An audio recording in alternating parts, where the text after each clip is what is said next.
Angkatan bersenjata Rusia dan Ukraina memperbarui informasi dari garis depan tanggal 19 Mei. Kontak senjata antara dua pihak terjadi di beberapa daerah. Serangan rudal jelajah dini hari dikonfirmasi oleh Angkatan bersenjata Rusia.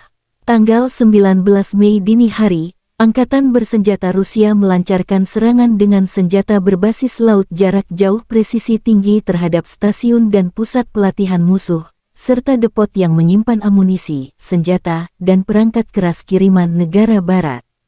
Tujuan serangan tercapai. Semua target yang ditetapkan dihancurkan, kata juru bicara Kementerian Pertahanan Rusia Letnan Jenderal Igor Konasenkov.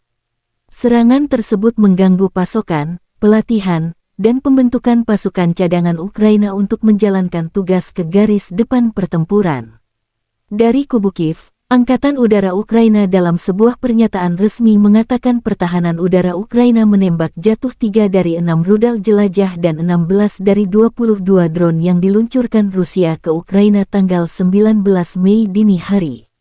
Pertahanan udara Ukraina bekerja efektif menangkis serangan musuh dan mencegah kerusakan yang lebih besar. Drone Rusia menyerang Oblast Lviv antara pukul 4 dan 5 pagi pada tanggal 19 Mei menyusul sirene serangan udara, Gubernur Maxim Kozytsky melaporkan. Konflik Rusia dan Ukraina telah berlangsung selama 450 hari. Masih belum ada pembicaraan damai antara dua pihak.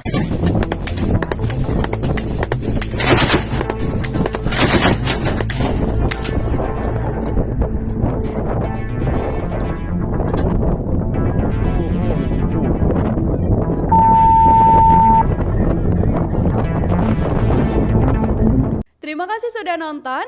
Jangan lupa like, subscribe, dan share ya.